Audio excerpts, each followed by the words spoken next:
This is a production of WKNO Memphis. Production funding for Behind the Headlines is made possible in part by the WKNO Production Fund, the WKNO Endowment Fund, and by viewers like you. Thank you. The debate over pilot tax incentives tonight on Behind the Headlines.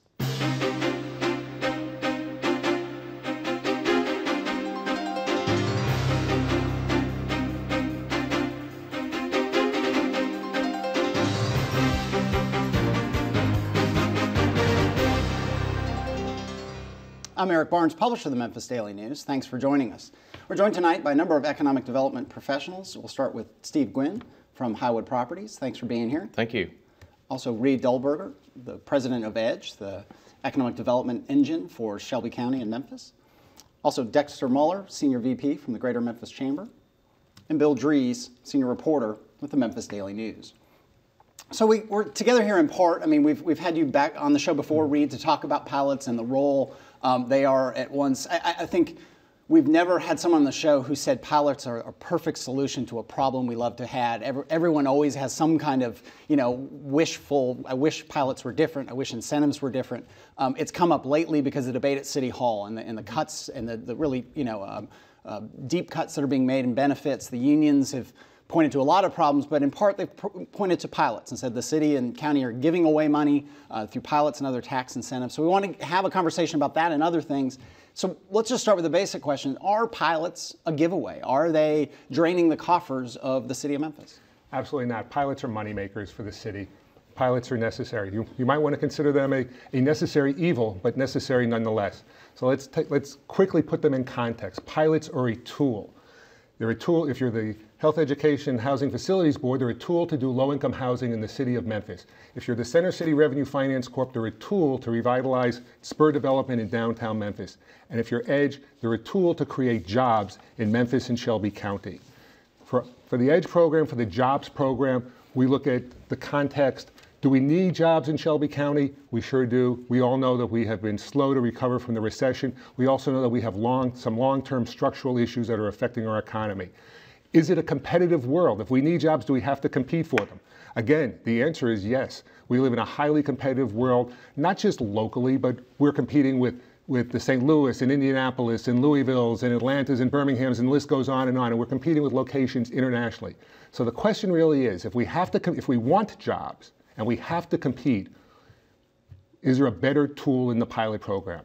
It isn't perfect by any stretch of the imagination, but I will tell you on the EDGE pilot projects, most of those projects generate more property tax during the pilot than before, but they all create way more total tax revenue for the city of Memphis during the pilot than before that project got started. All right, and we'll dive deeper into the numbers, and we've got some actual projects that have been funded, and we'll kind of walk through some of those numbers and get people to your website. But let me bring Steve Gwynn in here. Sure. You come at this from a private sector point of view. Absolutely. Highwoods, moves companies around, brings companies to town, brings companies, I imagine, some of the surrounding areas in DeSoto County and maybe across in West Memphis. I don't know that for sure, but for you, if Highwoods does a project that involves a pilot, do you like doing that? Do you tout that, or is that a fallback position, or is that not even really the way I should frame the question? I think it's something that you deal with it. I mean, we are in the business of growing our company, and that involves either acquiring new buildings or building buildings. And when you have a project that involves a pilot, you certainly embrace it because it gives you the ability to grow your company as well as the tax base in Memphis. So I look at it as, here is a piece of land that we were paying property taxes on, let's say, and we were mowing it a couple of times a year. And now we have a building at the end of the construction period that's going to be there for 75 years or more. So it's like you're building something tangible for the community, for your company, for the taxpayer. And what, put you on the spot, I mean, give or take, what percentage of deals you do involve a pilot or an incentive like that? We built about 4 years ago, we did a speculative building on the Poplar Corridor. It's called Triad Center 3. That obviously involved no pilot. Yeah. I think the pilots typically follow large companies that are doing, let's call it a build-to-suit, which is a building that you build specifically for a customer. They're mostly going to be taking the entire building. So we did a pilot a number of years ago out in Southwind for Mueller Brass. It's subsequently burned off. Building's still there. Mueller Brass is still in the building. Burned off and that the incentives are done. It was a 10-year pilot. Yeah. Okay. They signed a 10-year lease. Suffice to say, a small percentage, though, of projects that you're involved in involve a pilot? Small percentage. Small percentage, yes. Okay. Maybe different for an industrial developer than, sure. than an office developer. Yeah, fair point. Fair point. Dexter, the chamber, obviously is in the business, a lot of different efforts, but partly is business recruitment. You work hand in hand, I think, with Reed here. You've also, the chamber has gotten into, the political game of lobbying the city to make, to balance its budget or make the cuts it's made to benefits. Is the criticism of the pilots, from your point of view, fair? And if not, why do we need pilots? Well, I think, frankly, the criticism is there because it's really misunderstood. It's not just an easy concept to grasp. This week, we had economic development officials from all around the South that were in Memphis. Every one of them in their cities is trying to beat us in the game of recruiting jobs to their community or to Memphis. And as Reed said, we're either going to be in the game or we're not. The thing that I think is the most inappropriate criticism is we just open the checkbook and we give money to companies. And as Reed said, that couldn't be furthest from the truth. Not only, and some have said, well, maybe we ought to just terminate the program for a year or so, we'd have this big pot of money, and then we'd be in great shape to fix our city's issues. That actually is completely opposite, because the program generates new jobs immediately, and it generates new investments in the city and new tax dollars immediately. So we've had certain companies, we've given these examples before, where they were paying $40,000 on the property that they ended up locating on. After the building was built, the first year with the pilot, they were paying $700,000 in new property taxes. That's $650,000 new immediately. That doesn't count the companies that they contracted with that were minority firms. That doesn't count the additional spending that they will spend every year buying goods and services, the sales tax dollars that go with the employees. And I think the question ought to be asked, why do we do the pilot? And I'm going to give you 4 numbers. Okay. The first one is 2,000. The second number is 16,000. The third number is 40,000. And the fourth number is 180. Now, 2,000 is how many people we're losing every year out of the city of Memphis. Just in population. Population loss. Yeah. You can't continue to lose population and grow your economy because those people aren't spending. 16,000 is the number of jobs we had vacant last year. In the city of Memphis, couldn't be filled. In the MSA, this is in Shelby County. Okay. Those are jobs that couldn't be filled, and we got 40,000 people unemployed. Right. We have 180,000 people in poverty. Right. That is not a sustainable model. The reason the city's fiscal issue gets into that is because these site selection consultants look around the country and they're not going to recommend to their client company to come to a city that doesn't have its fiscal house in order. Yeah. And we have to bring those jobs because it's the responsible thing to do with as much poverty and unemployment as we have. All right, a bunch of things to follow up on there, but let me get Bill in and we'll keep talking. So I've heard the phrase again, necessary evil. So if the pilots aren't perfect, but they're necessary, is there a fix to them? Is there an adjustment to them that we could make? Well, the answer is yes, the answer is yes. What you need to understand, and what most of your viewers won't understand, is that there are issues with the pilot program on both sides of the spectrum. We hear from the people who just don't like them. They think that they're some sort of giveaway, that they're too loose, that they're too lucrative. And that's the voice that you hear in public. What you don't hear, as Steve could well tell you, that members of the real estate community, others in town, believe that we are way too restrictive, way too conservative, that we are losing deals because we are not aggressive enough. And so, can we satisfy one or both of those? Well, we can certainly satisfy one. I'm not sure you can satisfy both at the same time. But I think the point is, can the program be simpler? To an extent, yes. Can we do as good a job underwriting the deals, but do them faster and at less cost? Yes. Can there are certainly technical things that we can do to improve the program, and we have committed to come back to our board and ultimately council and commission in about 6 to 8 weeks with a comprehensive review. I don't know that we can satisfy two groups that have such diametrically different views of the world, but we can make the program better. Well, Governor Haslam, when he came into office, one of the first things he did was he basically dropped the state's whole structure and went to what he called fast track grants, where it's just here is the money. It's a little more complex than that, but basically he dropped the matrices and things like that from it and said, here's a grant that we know you're going to need for infrastructure that we've negotiated. Could we do something like that? We can certainly simplify the process. We have a dual track scoring system now. We can probably do very well with a one-track scoring system and make it simpler than it is. I think that we owe it to the public that we do a good job in sizing the abatements. Not every, I think the perception is that everybody who walks in the door gets the same maximum abatement. Well, EDGE has been in existence just exactly 3 years now, has approved 27 pilots. We can go 15 years on the term, but our average is 9. So we don't max out the abatement. Now again, there are some who say we should and we should do it automatically, and I understand that point of view. But we can certainly make it simpler. The state still has a formula that they use for their grants. They haven't given it up totally. We can make ours simpler as they have made theirs simpler. Okay. Absolutely. All right, Dexter, your point about the city's financial health and whether or not it's tied to the pilots. From your point, it is tied, but it's kind of tied in a different way, because your argument seems to be if we don't have these incentives, then the state of the city's financial health, city government's financial health, suffers as part of the larger economy. Am I? Oh, absolutely, because this is the circumstance. We're either going to have the same taxpayers that we have today, and actually we're losing $2,000 a year, or we're going to have more taxpayers. And if we don't have more taxpayers, that means you and I and all the businesses have to pay more. Expenses go up. That's unavoidable. The cost of materials, labor, et cetera, is going up. The only solution in the cities that are making progress are the ones that are growing the economic base. They're growing companies, they're growing people. We have to do that. That's the solution to the fiscal issue. But you can't accomplish that. You can't recruit people or jobs if you don't have a city that's in good fiscal health, because you have to invest in things like parks and libraries and schools and good roads and those other things. That's the only place you have revenue to be able to do it, is by growth. Mm-hmm.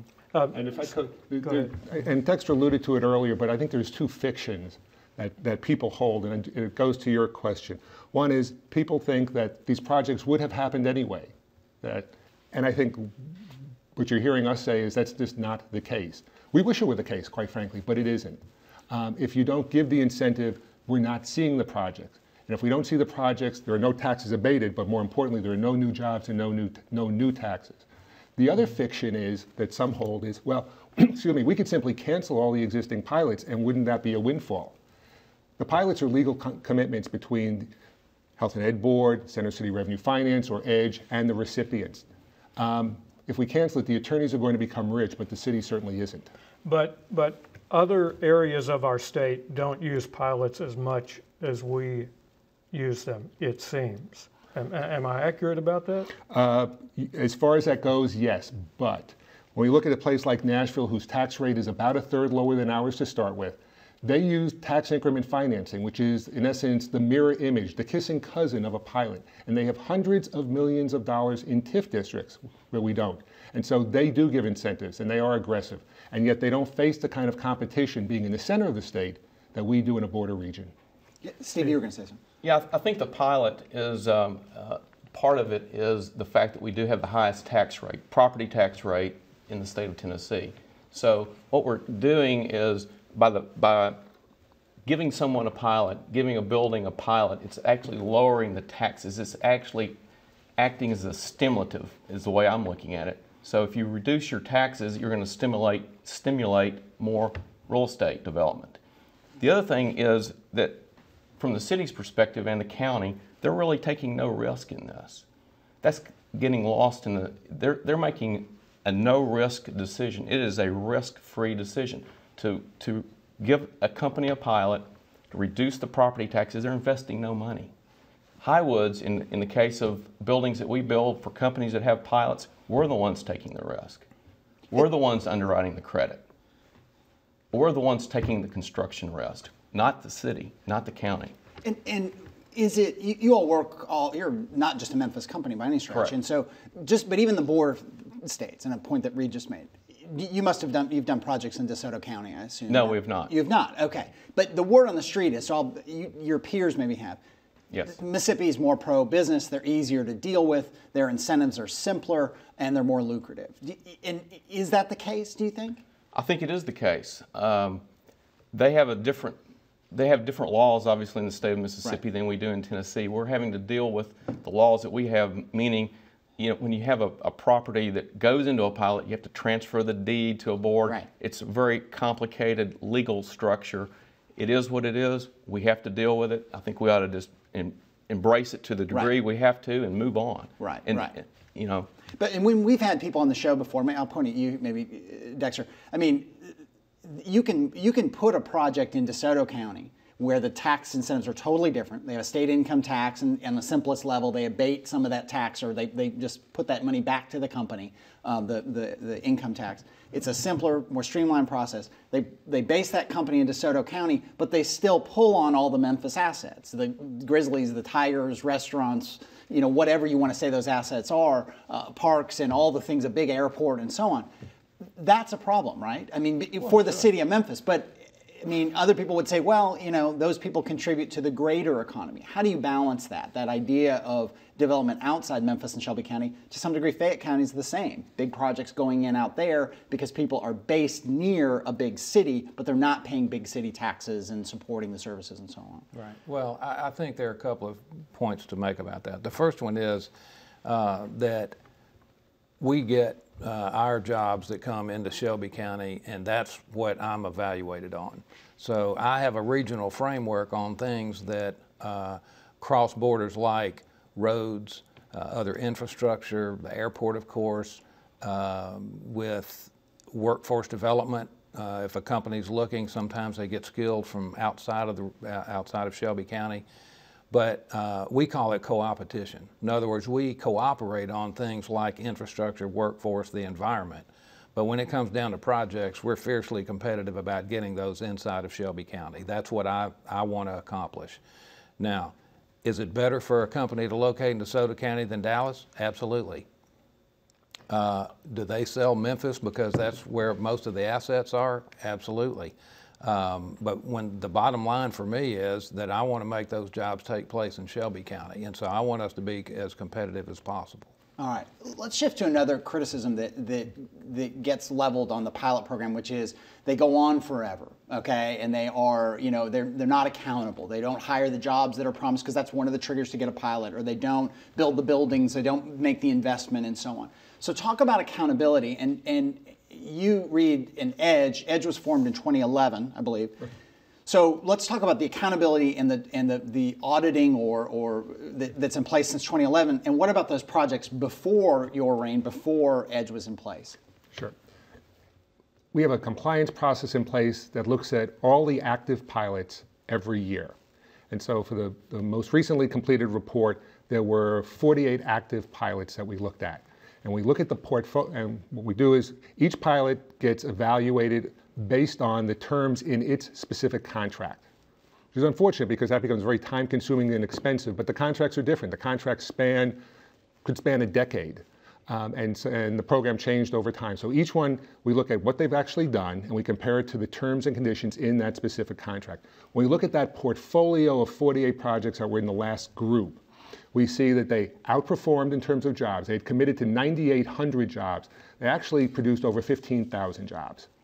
They had committed to an average wage of $45,000. They actually achieved an average wage of $56,000.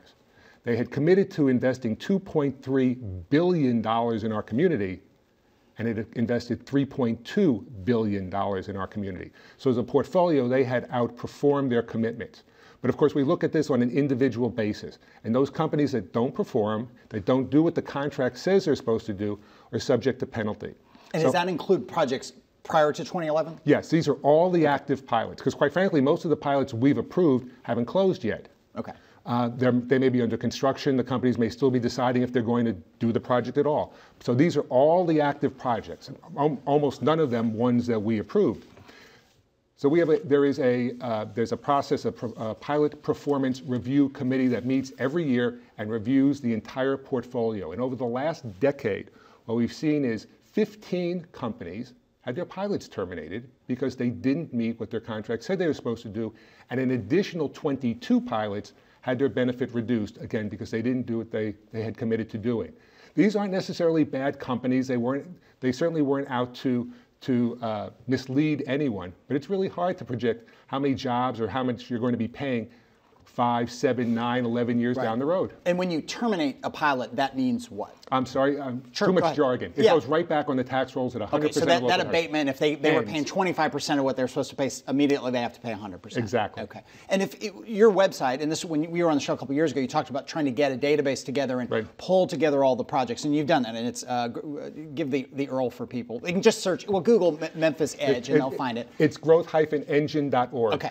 And so here's one, and we'll just do this real quickly. Continental Tire, a new project, projected new jobs, 25. Project's taxes abated, a total of 91,000. So that's where people say, all right, that's $91,000 that could have gone to the coffers of the city and county that were just given away, right? Okay. No, they certainly weren't. We don't just give away anything. Right. We hold these very dear. Read the other number. Read the number that says new local tax revenue. Projected tax revenue, $600,000. $600,000. So the abated taxes are not, in our view, are not a cost. That's a fiction. Right. You can't lose what you never had or never would have had. It's sort of like my bemoaning the fact that if I win the lottery, I'm going to have to pay a lot of federal and state taxes. I think I'm better off winning the lottery, and getting these projects or winning the lottery. So what that shows you, and you'll see there's also another number there, the benefit cost ratio. Right. And that compares total new taxes to taxes abated. And for the entire EDGE portfolio of 27 projects, we have seen $2.48 of new tax revenue for every dollar abated. Okay, and this is Continental Tire. If you want to look it up, and their projected investment is $1.5 million. Right, small project we hope will grow in the community. Okay, then you've got another thing, and a different type of criticism on retention pilots. Right. And we'll pick on International Paper here, a huge project where they're talking about 100 new jobs. They're talking about retaining 2,200 jobs. Mm-hmm. They're talking about taxes abated, $32 million. That's a lot of firefighters a lot of police benefits, a lot of schools. I mean, that's the criticism, is that's a $32 million corporate welfare giveaway. Absolutely not. But I do understand the criticism. And I will tell you nationally, retention incentives are hard to do because a lot of people criticize them. A lot of people don't understand why you have to continue to work with companies that are already here. And the problem is that companies that are already here also have choices. And we have seen companies that were here, be they the McKessons or the Hamilton Beaches or the Williams-Sonomas, move part of their operation someplace else. Often right across the border. Right, often right across the border. With International Paper, there were 600 high-paying jobs immediately at risk, as in they would already have been gone. And we risked losing a large chunk of the headquarters. And so you read the abated number. What's the projected new tax? The projected new is $226 million. That's right. Versus the abated $30 million. That's over the course of the 15 years. That's over the course of the 15 years. So we're getting an addition to the corporate headquarters, International Tower 4. They made, and you'll see it on there as well, they made a commitment to this community of no less than $130 million of purchases with city-certified minority and women business enterprises and locally owned small businesses. That is incredible. Okay. And so, yeah, we understand that it is controversial, but at the end of the day, if we're not standing up and fighting for the jobs we already have, we're in a lot of trouble. Okay, just a couple minutes left. Can I add just one thing to that? If you look at your 401k today, is there anybody that's listening that would not invest $91,000 to make back $600,000? Right. No. If you sit down with individuals, and I don't know that we've ever sat down with an individual, a citizen, and just said, let me explain to you how this works. The other day we had a conversation, and the person brought up, well, if you were talking about bringing Boeing here or something like that, we'd understand it. Well, that's exactly what Reed's organization has done. They've brought the equivalent of Boeing over the last couple of years because they created 6,000 new jobs. Right. When you sit down and tell that to residents, they usually go, okay, I'm with you. Okay, 2 minutes left, Bill. Should businesses that receive these incentives continue to have to continue to pay that share of the county property tax that goes for education? And would they be willing to? On the county side, the maximum abatement available is 75%, with the intent that 25% of that be carved out for schools. Now, I think mechanically it goes in the general fund, but the county, when they set up their program, had that in mind. Right, and that's changed a little bit because county government is now the sole local funder of public education in terms of the Shelby County schools system. Well, part of the problem, though, is that we're competing against other cities and states that have a lot more incentive. We are never the most lucrative place to locate, never. And so all you're doing is cutting the program even more. And when you consider that this is new money going to schools anyway, I don't see doing that. Yeah. Well, another question, though, is about Cargill. When Cargill did its expansion on President's Island, did they sidestep the pilot program? Did they indicate they didn't want to do the pilot program? No. That they basically wanted No, they did. the money? They did the pilot. They have a pilot. Yes, Yeah. For the expansion. Right. Okay. And I can assure you that project and building would not even be occupied were it not for the pilot. It would be gone. 400 really good paying jobs and multi-hundred millions. All right, thank you all. More we could have talked about, but we're out of time. Dexter Muller, Steve Gwynn, Reed Dolberger, Bill Dries, thank you for joining us. Join us again next week. Thanks and good night.